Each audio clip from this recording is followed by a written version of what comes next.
Bonjour à tous, mon nom c'est John Wesley Delva, bienvenue dans mon émission Comparaison. Aujourd'hui j'ai l'immense privilège d'accueillir dans cette émission un invité spécial. Il est écrivain, romancier et membre de l'Académie française. Mesdames et messieurs, voici Dany Laferrière. Bonjour Dany. Bonjour. Alors Dany, généralement je vous rencontre à Montréal, toujours pendant l'été, dans des salons du livre, dans des festivals, mais jamais l'hiver. Et je me rappelle, à un certain moment de votre carrière, vous avez quitté Montréal pour vous rendre à Floride, là où vous avez pu produire plus d'une dizaine d'ouvrages. Est-ce que M. Laferrière est frileux? C'est une façon de vous dire, c'est quoi votre rapport aux saisons? Oh, bon, c'est un rapport qui a changé au fil du temps. Je viens d'un pays, du pays même, de l'été éternel, Haïti, où l'on disait autrefois que si un touriste vient et qu'il pleut, il n'a pas besoin de payer la chambre d'hôtel. Pour vous montrer que la saison était une saison ensoleillée. Et je suis arrivé en 1976 à Montréal, dans un pays, je pourrais dire, à l'hiver éternel, d'une certaine façon, où on a un hiver qui dure plus de 6 mois, et dont on disait autrefois, parce que ça a changé, au Québec, qu'il y a 2 saisons, l'hiver et le mois de juillet. Ce n'est pas vrai, parce qu'il y a 4 saisons. Les saisons sont un peu, certaines sont comme dans un étroit couloir et d'autres sur un boulevard. L'hiver, c'est plus qu'un boulevard, c'est plus qu'une autoroute. Et le printemps est assez bref, paraît-il. L'été aussi, parfois, l'automne, mais il y a 4 saisons vraiment. Et chacune de ces saisons a ses particularités. Le printemps apporte l'espoir vraiment, et disons, le sentiment qu'on a traversé l'hiver et qu'on n'en est pas mort. Et ce printemps annonce l'été. Donc on va sortir du printemps et entrer dans la saison de la chaleur. Et puis l'été, et puis l'automne, et puis le printemps, l'automne et ses couleurs, son coloris extraordinaire. C'est vrai qu'en arrivant au Québec, j'ai parlé à un Québécois qui disait qu'il aimait le fait d'avoir 4 saisons, de changer de ton de paysage, uniformément blanc et en hiver, et coloré en automne, avec des bourgeons au printemps et ensoleillé. Et je disais, mais pourquoi ne pas prendre la meilleure saison et la garder, comme nous faisons en Haïti, toute l'année? Mais au fil du temps, puisque ça fait 50 ans, je suis arrivé en 76, que je vis ici, et eh bien, je commence à aimer les 4 saisons. Sauf que l'hiver, tout le monde est d'accord, dure trop longtemps et est trop terrifiant. Oui.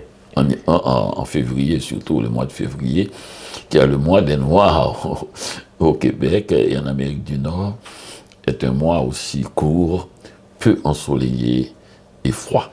Oui, et vous l'avez mentionné dans Tout ce qu'on ne te dira pas mon goût. Préparez-vous au printemps, parce que l'hiver sera long et ardu. Mais il y a en fait Philoctète qui disait dans un poème « Je reviens des giboulées du Nord, le soleil que j'ai bu est froid comme la mort ». Alors il était à Montréal, mais il a dû retourner en Haïti parce qu'il faisait trop froid. Est-ce que vous diriez autant que Philoctète que le soleil est froid comme la mort, Dany Laferrière? Philoctète, qui est un frileux, lui, parce qu'il ne peut pas prétendre qu'il a passé 50 ans hors de son pays et qui était rentré tout de suite pour nous apporter ce vers magnifique d'une certaine manière, terrifiant, parce que quand même l'idée de la mort liée au froid, et parce que d'autres personnes disent que le froid conserve. Et moi j'ajoute même que le froid permet d'écrire. Et les grands romanciers russes, Tolstoï et Dostoïevski, qui écrivent des volumes incroyables, infinis, et bien se cachent en hiver dans une datcha pour écrire, et leur hiver dure autant que ceux de Montréal.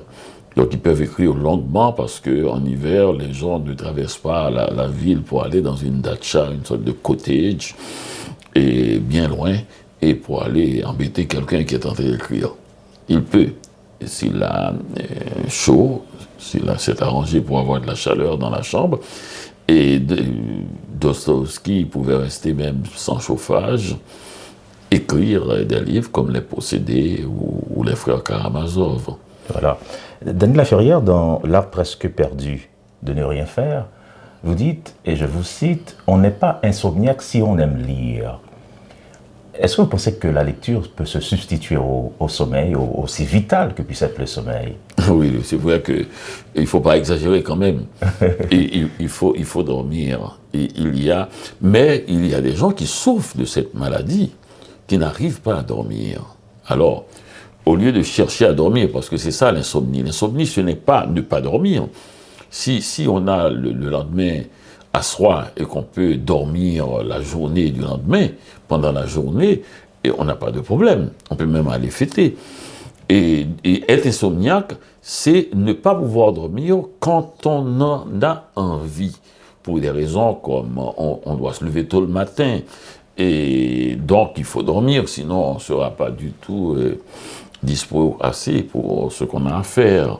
Alors je dis à ces gens, au lieu de vous battre, et au lieu de mener un combat que vous allez perdre, vaut mieux ouvrir un livre.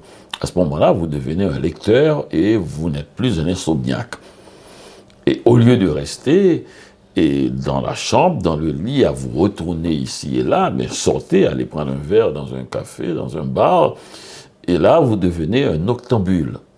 Oui. Est-ce que Dany Laferrière est noctambule? Est-ce que vous aimez la nuit, Dany Laferrière? J'aime la nuit, mais je ne sors pas tant que ça. Et j'ai beaucoup aimé la nuit à Port-au-Prince à une époque, et encore plus à Petit-Goâve. La nuit de Petit-Goâve est une nuit étoilée, on peut toucher les étoiles, et tellement la voûte céleste est proche, puisqu'on n'a pas beaucoup d'immeubles, et on n'avait pas beaucoup de lampadaires dans les rues, donc on était éclairé par les étoiles. On avait l'impression, c'est une nuit, c'est presque de l'Antiquité, quand les poètes grecs, et comme Virgile par exemple, et décrit les étoiles, le ciel étoilé, c'est exactement, parce que c'est Virgile, je crois, ou plutôt son ami, son grand ami, Horace, qui le premier a vu une étoile et l'a comparée au destin d'un être humain. Et d'où une star, une étoile est née, une star. Eh bien, cette image vient de Horace. Il l'avait écrite pour Virgile, son ami, disant que sa tête frôlait les étoiles, tellement il était un poète extraordinaire que les siècles et les millénaires entendront parler de lui, de Virgile.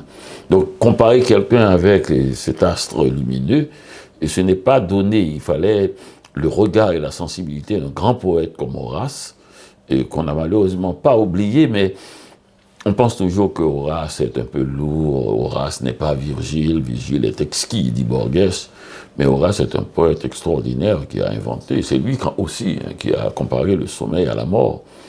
Et il avait des images qui sont restées à travers le temps. Et donc la nuit à Petit-Goâve est une nuit comme ça, une nuit pour Horace, à Port-au-Prince un peu moins, mais malgré tout, mais dans les villes qui sont eux-mêmes, qui s'auto-illuminent avec des immeubles éclairés, des lampadaires dans les rues, et on sent moins la nuit. On n'a pas éteint la ville. Oui. Il y a Boileau qui disait que le génie sans l'huile de la lampe. C'est une façon de dire que les génies, ils travaillent aussi fort. Ils travaillent la nuit. Oui. Entre le talent et le génie, Dany, vous vous situez où? Moi, non, je ne suis pas dans... Et puis surtout qu'on cite Boileau, qu'on cite Horace. Non, je suis plutôt un lecteur, un vrai lecteur. C'est-à-dire, j'aime lire. Quand je lis, je note ce que je lis. Et c'est ça qui fait de moi un écrivain, dans le sens que j'écris ça. Mais au fait, je suis plutôt plus proche de Borges, qui lui aussi frôle les étoiles, mais pas moi, mais je suis plus proche de Borges, c'est-à-dire un lecteur qui écrit. Et c'est vrai que Borges lui-même parlait de la lampe, mais il ne l'a pas appelé lui, il a dit la lampe studieuse. Parce que la lampe avait déjà bougé, on pouvait avoir la lampe avec l'électricité, la lampe aussi à propane. Alors il l'a appelé la lampe studieuse. Il parlait en fait des lampes qu'on voit dans les bibliothèques, des lampes vertes dans les bibliothèques publiques.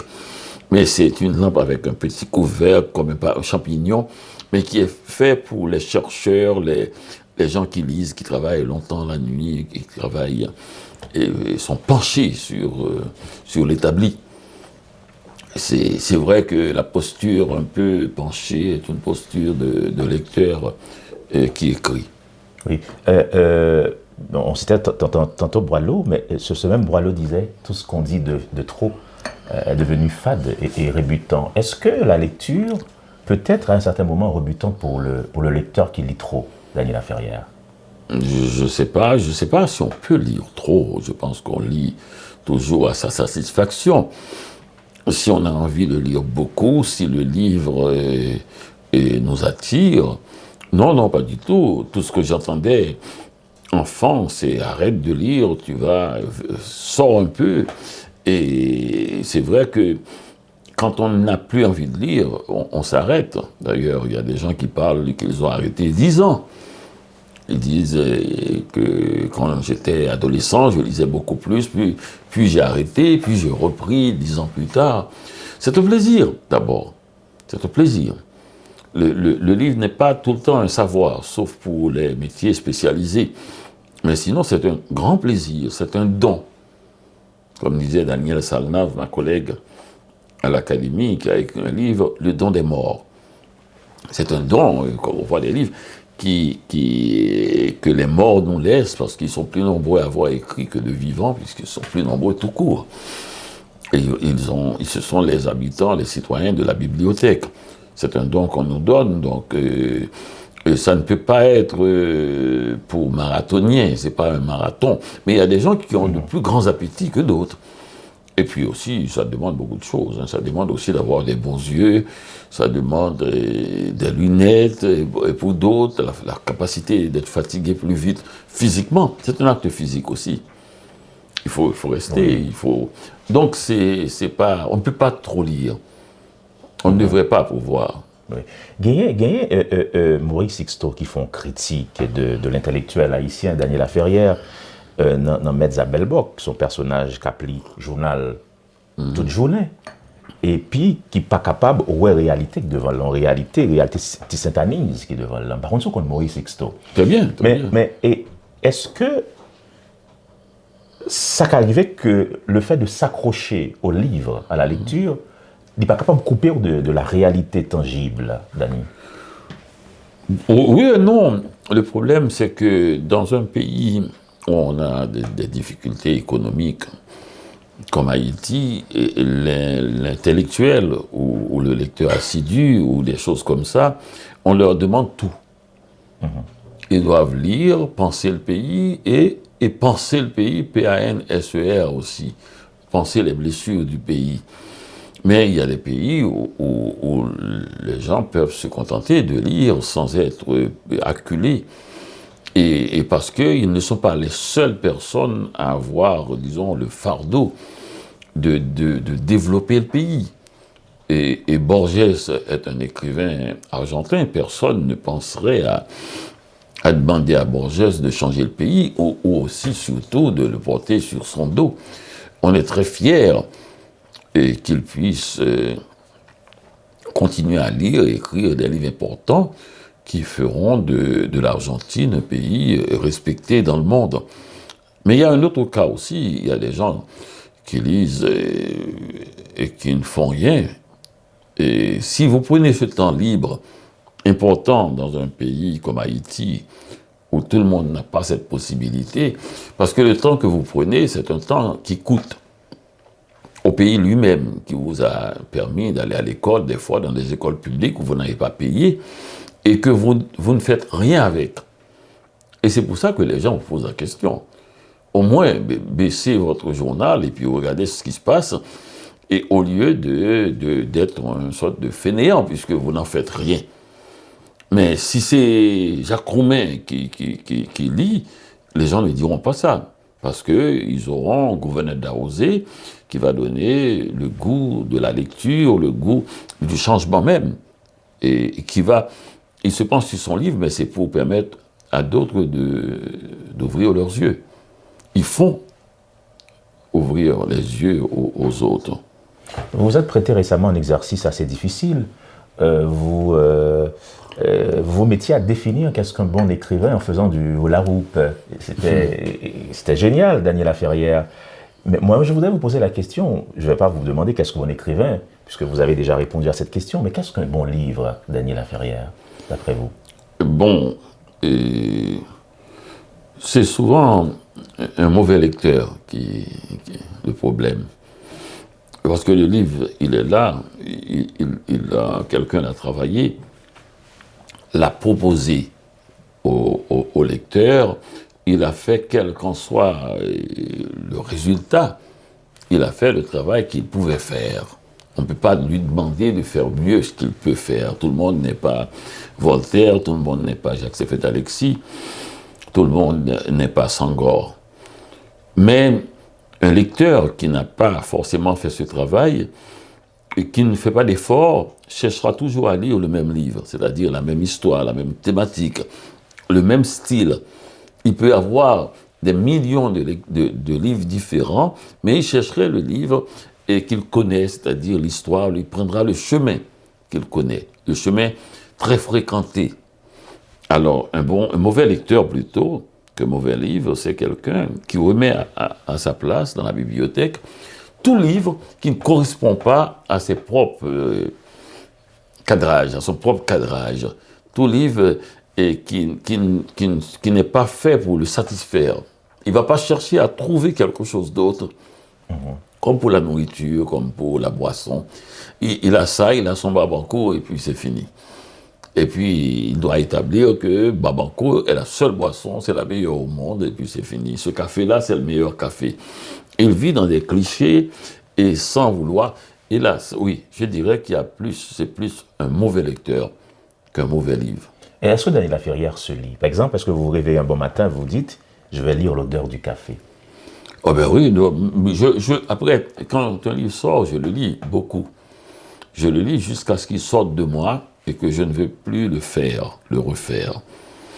Et c'est même un conseil, hein, parce que sinon on passe son temps à refaire son livre et je ne veux plus le refaire. Alors je le lis, et puis un jour je le dépose et c'est la dernière fois. Et je le dirai peut-être s'il y a une réédition et qu'on me demande de faire une préface. Et je ne le lis plus. Il est sorti de moi, c'est un autre qui est rentré. Donc Daniela Ferrière, c'est le premier lecteur de Daniela Ferrière.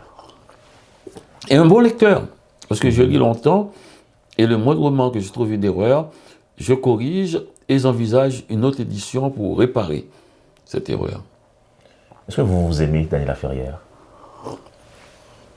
Oui, je suis très équilibré, je n'ai pas de ce qu'on appelle au Québec des bibites, je n'ai pas de drame avec moi-même, mais cela ne m'empêche pas, mais mieux encore, cela me pousse à aimer les autres. Vous n'êtes pas dans l'excès. Cela me pousse à aimer les autres. Voilà. Non, il faut s'aimer pour pouvoir aimer les autres. Si on ne s'aime pas, parce que l'expression « je ne m'aime pas », qu'est-ce que ça veut dire? Ça veut dire que je ne m'intéresse à moi et je voudrais m'améliorer, ou bien encore je voudrais penser mes blessures. Finalement, je tourne autour de moi-même. Quelqu'un qui s'aime ne tourne plus autour de lui-même. Je ne parle pas de nombrilisme.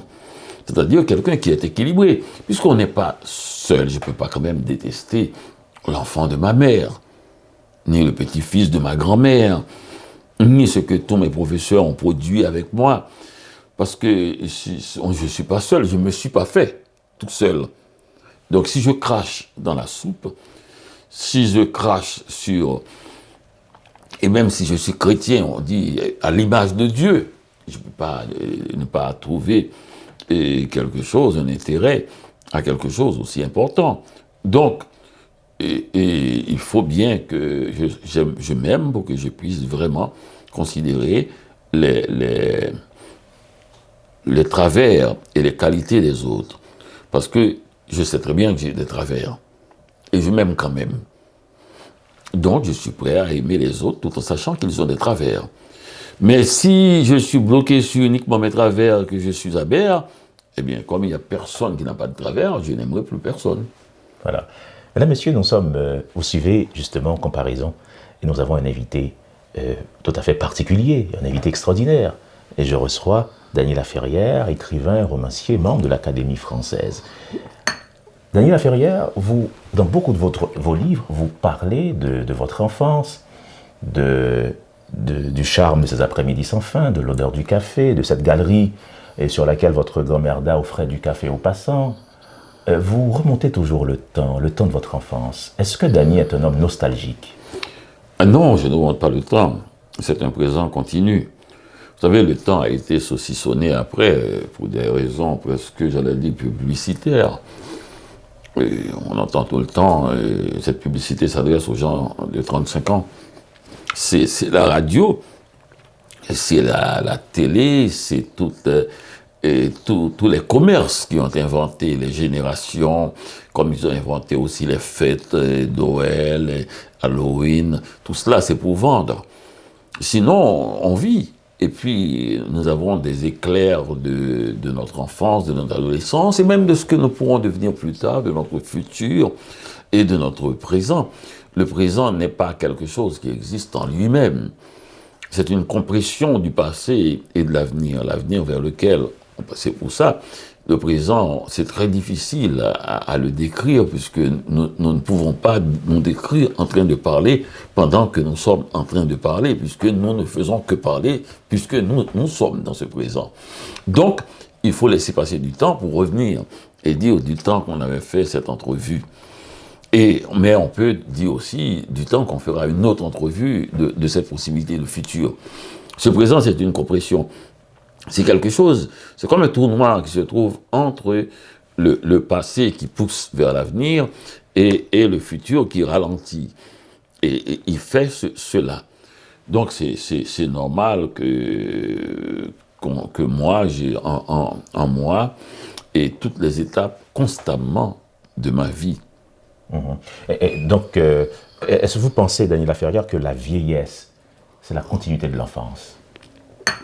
Oui, bien sûr, mais je ne l'appelle pas vieillesse. Vous l'appelez comment vous-même?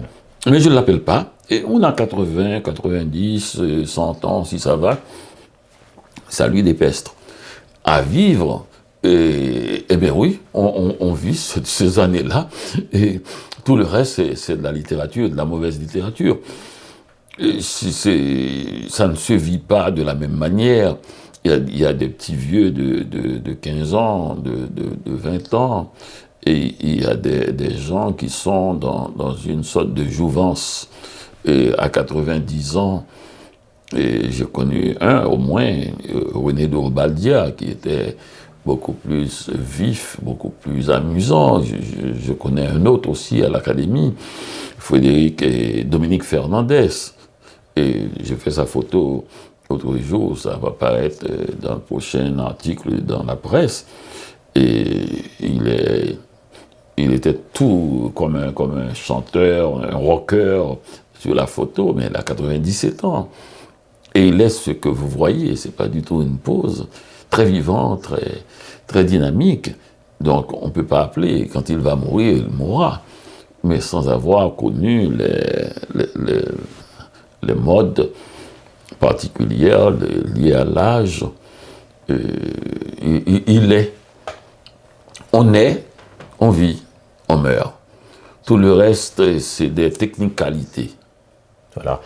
Daniela Ferrière, vous êtes membre de l'Académie française, on vous appelle immortel. Moi, je voudrais vous poser une question, c'est par rapport à la mort. C'est quoi la différence que vous faites entre un cimetière et une bibliothèque? C'est très important. Généralement, quand je vais dans une ville, et je l'ai écrit, je crois, dans peut-être Mongo, tout ce qu'on ne te dira pas Mongo, ou peut-être ailleurs aussi, je visite le cimetière, c'est une petite ville, et la bibliothèque pour voir, et la librairie. Et là où sont les livres. Les livres sont produits massivement par des morts, et disent un peu le goût et la sensibilité des gens du petit village où je suis, pour voir ce qu'ils lisent. En disant ça, mais nous sommes ce que nous lisons un peu. Et donc on peut le savoir en allant voir les livres que la libraire commande, le genre de personnes qu'il y a dans ce village.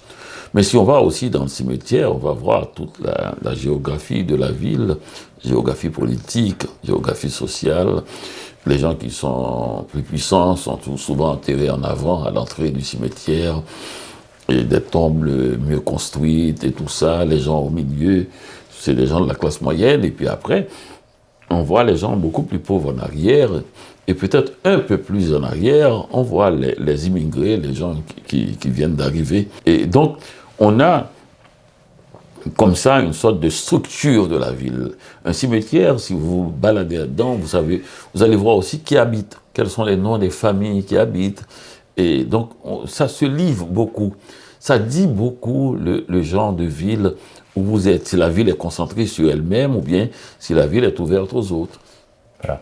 Voici, Madame, Messieurs, la question choc.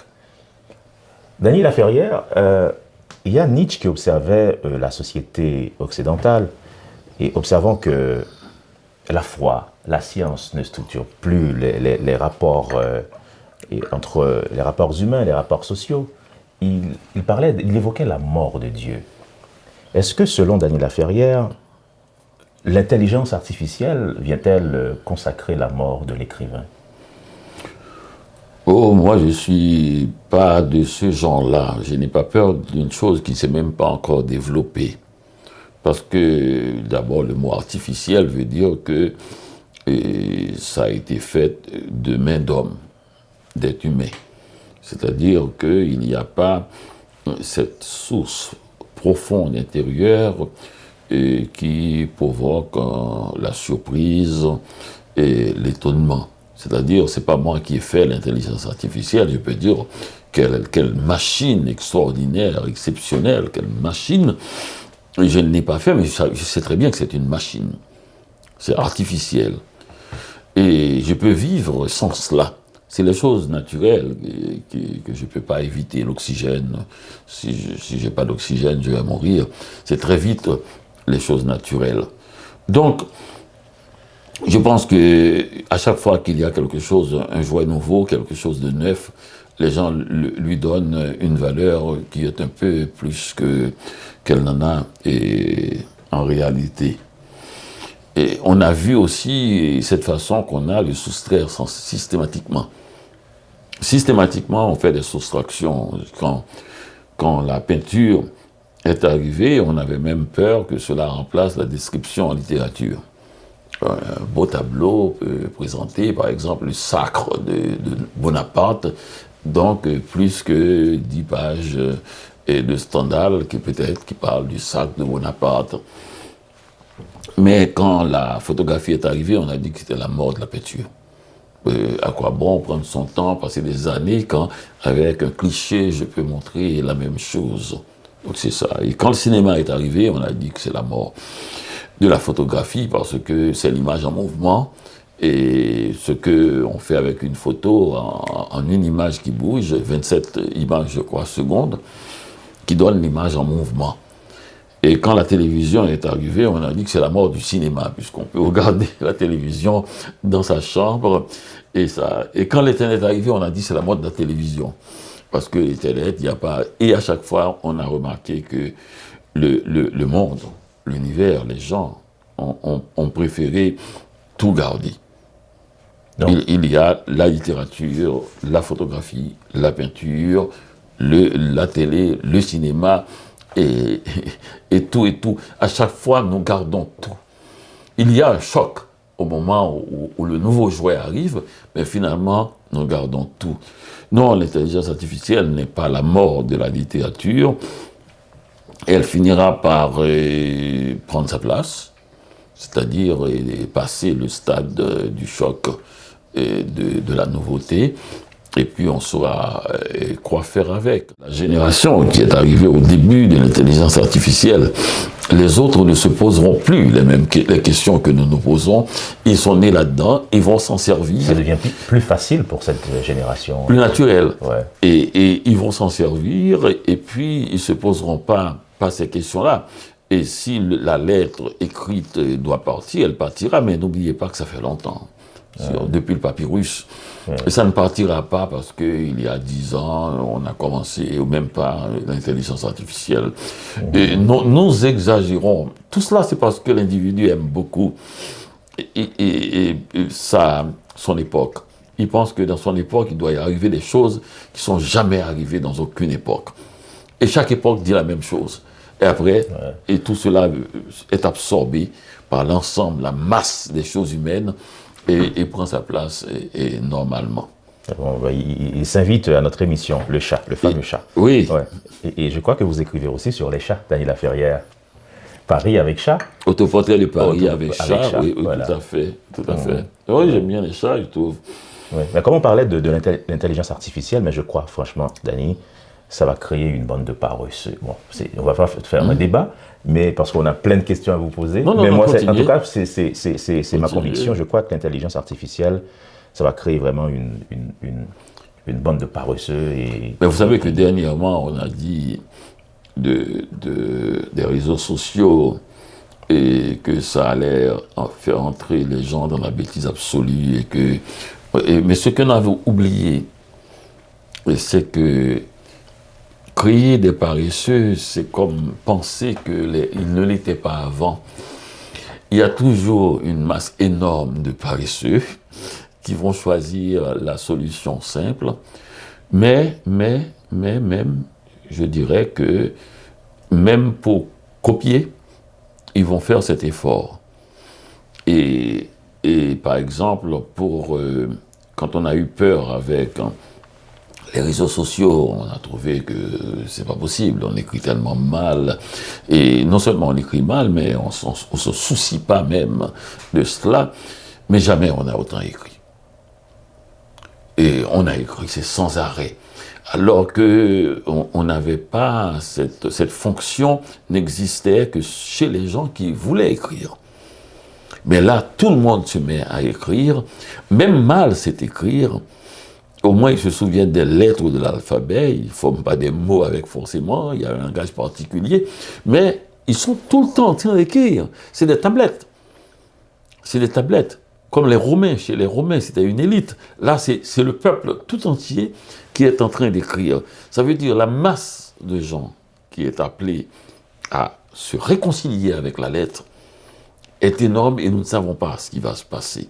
Mais naturellement, comme nous autres de l'élite intellectuelle, nous voyons arriver cette horde de sauvages avec des goûts en disant c'est quoi ça, ils n'ont aucun respect pour l'orthographe. Ces gens, ils ne disent que des obscénités, des vulgarités. Chaque fois qu'il y a un groupe nouveau qui arrive, et normalement, on le traite ainsi, ils vont casser la langue. Ils vont vraiment... Mais non, c'est toujours le même nombre de gens qui achètent des livres intéressants et puis une foule de gens qui écrivent et qui achètent des... Ne nous inquiétons pas.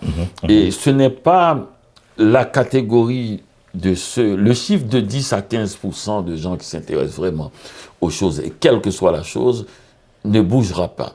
Ça s'appelle la tribu.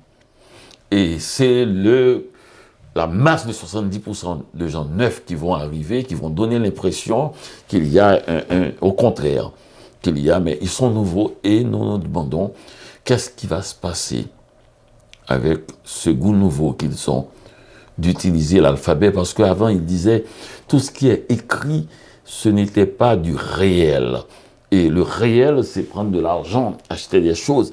Ils passent plus de temps à envoyer des messages, qui est le propre même de la littérature, et qu'à acheter des chiffons, et des fois même à faire du mal. Vous savez, la définition de la civilisation, c'est quelqu'un qui, au lieu de lancer une lance à quelqu'un pour lui transpercer le cœur, parce que c'est son ennemi, lui envoie une obscénité. Et donc, envoyer une obscénité à la personne, c'est un progrès, au lieu de lui donner un coup de poing. Donc, il n'a pas besoin de le voir pour le frapper. Il sait qu'il peut le tuer avec une obscénité.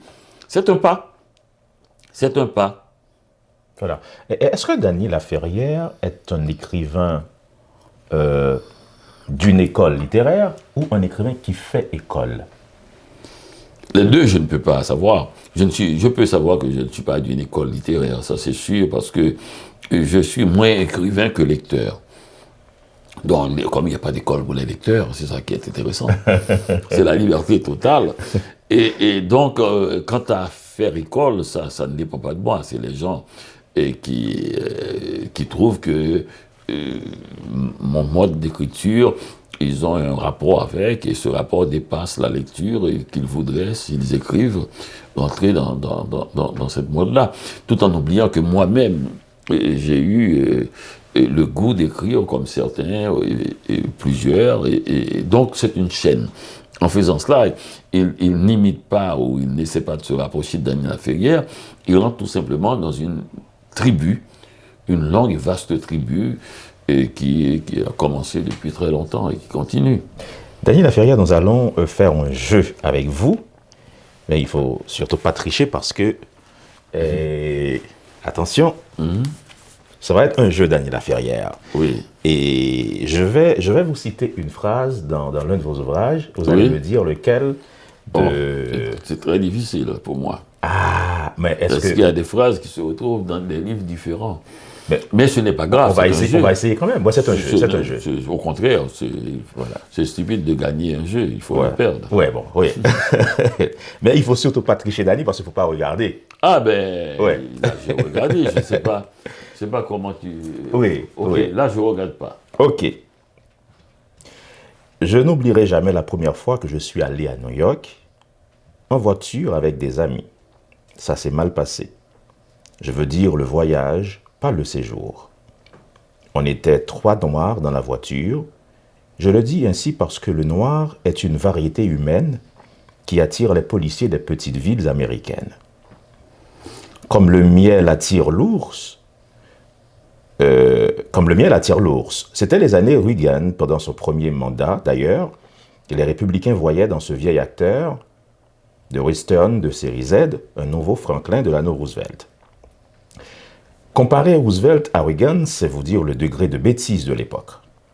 Le comportement cow-boy de Reagan était imité par les shérifs de la route. La musique était à fond, mais on roulait à la vitesse légale. Ah bon, ok, j'aurais pu arrêter pour dire... Oui, à tout moment. À tout moment. J'avais pas compris, il y avait le temps aussi là-dedans. À tout moment. Mais je ne peux pas dire exactement, mais cette grenade dans la main du jeune nègre est une arme ou un fruit. Je crois peut-être aussi l'art presque perdu de ne rien faire, et parce que j'ai repris certains passages un peu partout, et ce passage au moins 3 fois peut-être. Oui, vous avez gagné. C'est l'art presque perdu de ne rien faire. Oui, car si vous mais dans cette gonade, cette gonade aussi. Donc, voilà. Non, c'était plutôt que je cherchais l'ensemble des livres. Et voilà. C'est bien d'écrire un livre, mais c'est parfois mieux de ne pas le faire, car chaque mauvais livre qu'on n'a pas écrit enrichit notre œuvre. Bon, je ne peux pas dire, est-ce que c'est dans un certain art de vivre? Et oui, voilà. Mais je ne pensais pas dans un seul livre seulement. Voilà. Et c'est aussi dans un autre livre. Alors, mes livres, il y a toujours... Mais je crois que j'ai les repris parce qu'un certain art de vivre rassemble un certain nombre comme ça de formules et que j'ai... C'est exactement ça, un certain art de vivre. Voilà. Vous avez gagné encore une fois, monsieur Laferrière. Et c'est vrai, vous avez raison, il me semble que vous lisez tous vos livres.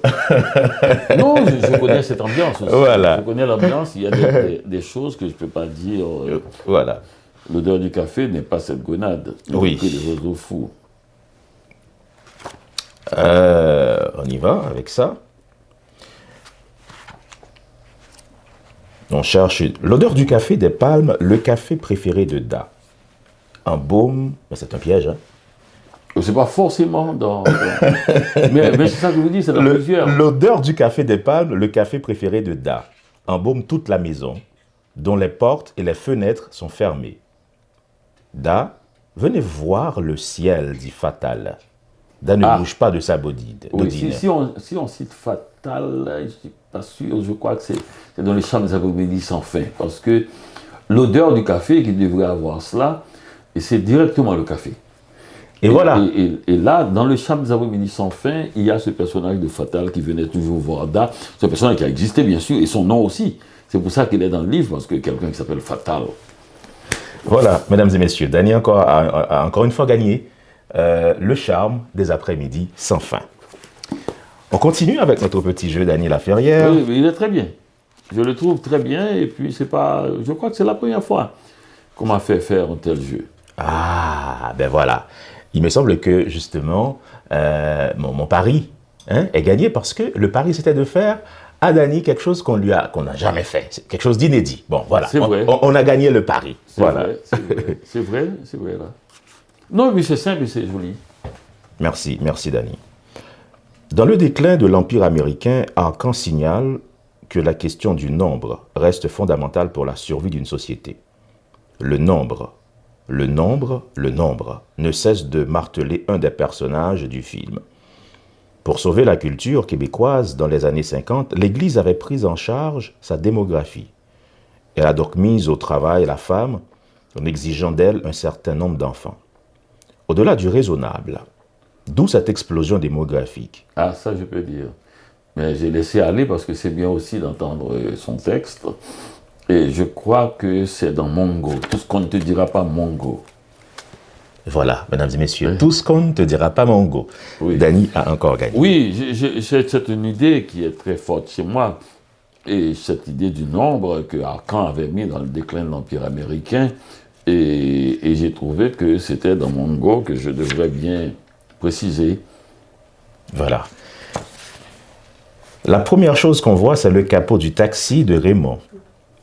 C'est la réplique du taxi de Fanfan et de Dieu seul. Il y a même une enseigne taxi coop sur le toit, talonnée par Gégé, qui porte sa petite valise de tôle. Raymond commente en rigolant. « Raymond, tu me fais rire avec ce truc-là. » Gégé, c'est mon oncle qui m'a envoyé ce bidule. Je l'ai mis sur le toit. Ça fait une petite originalité, tu ne trouves pas? Au même moment, il lui lance les clés de la voiture et va prendre place côté passager. Oui, ça doit être dans Comment conquérir l'Amérique en une nuit. C'est là voilà. que j'ai fait le rapport. Et Gégé était déjà apparu dans le goût des jeunes filles, mais là, il est apparu un peu plus âgé et il va rencontrer Fanfan à Montréal. Et là, il était avec Raymond, le frère de Fanfan. Mais voilà, ben Dany, vous avez gagné le pari. Mais j'ai assez Félicitations. près, merci. Et puis félicitations aussi d'avoir trouvé quelque chose de neuf. C'est rare. Ah, merci beaucoup, Dany. Mais c'est pas encore terminé, j'ai une autre question pour Dany Laferrière. Dany, est-ce que je dirais, la réussite littéraire, est-ce que le best-seller est une réussite littéraire ou un compromis commercial? Non, ni l'un ni l'autre. Le best-seller ne regarde que les lecteurs, j'allais dire que la librairie. C'est pas ma faute si j'ai écrit un bon livre et qu'il ne se vende pas. C'est pas ma faute non plus si j'ai écrit un mauvais livre et qu'il se vend. Mais je pense que le choix du lecteur ne regarde que le lecteur et il ne juge que le lecteur. Et donc, si le lecteur a choisi un livre, parce que ce que nous ne savons pas ou que nous ne pensons pas, les gens n'achètent pas le livre toujours pour eux-mêmes. Ils l'achètent pour faire un cadeau, en imaginant que telle personne va aimer tel livre. Donc, c'est très compliqué de définir le portrait du lecteur. Et nous ne savons pas qui va lire ce livre. Et pour quelles raisons aussi. Des fois, c'est pour un titre. Par exemple, L'art presque perdu de ne rien faire. Je crois que 50% des gens l'ont acheté pour le titre.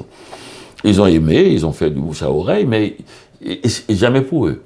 Ah oui, j'ai mon frère qui vient de prendre la retraite, il continue à travailler comme un fou, je vais lui donner ça. Ou bien j'ai ma sœur qui est à l'hôpital et qui a couché sur le dos, il fait rien, peut-être que ça lui fera sourire, là, presque perdu de ne rien faire, parce que il semble avoir plus peur de ne rien faire, de ne pas pouvoir travailler, que de la maladie elle-même. Donc nous ne savons rien de tout cela.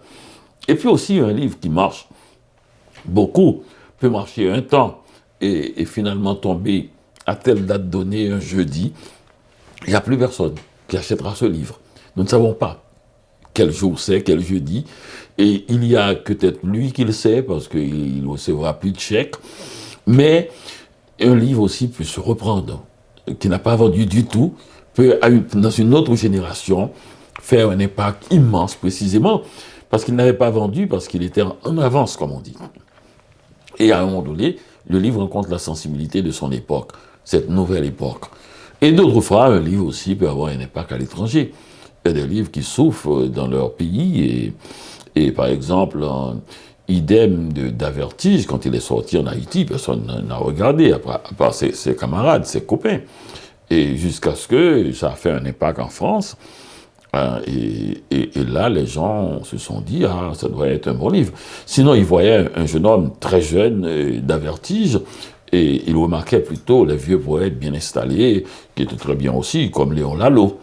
Mais lui, c'est un adolescent qui doit continuer à apprendre, c'est son premier livre.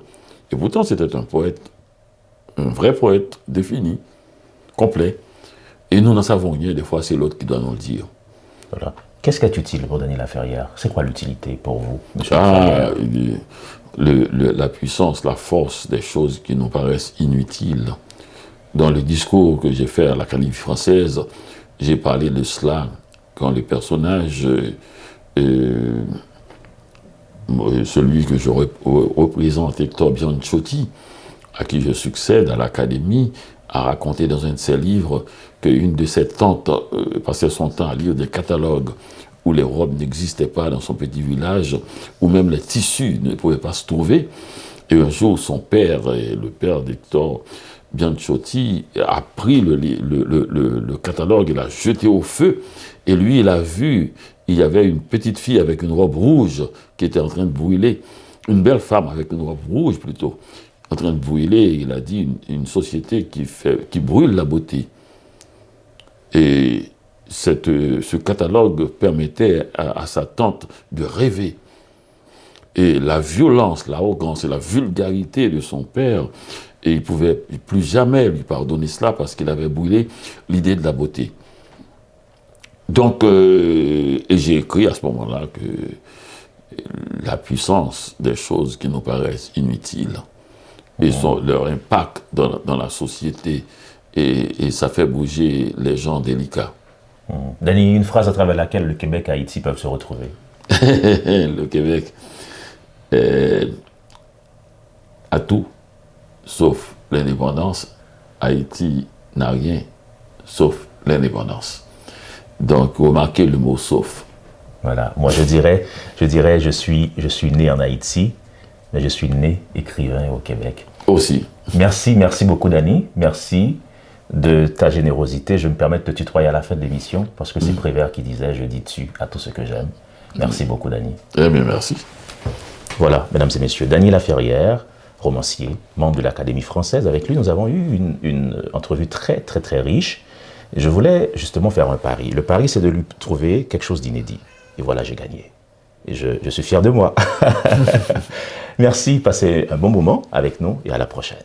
Au revoir.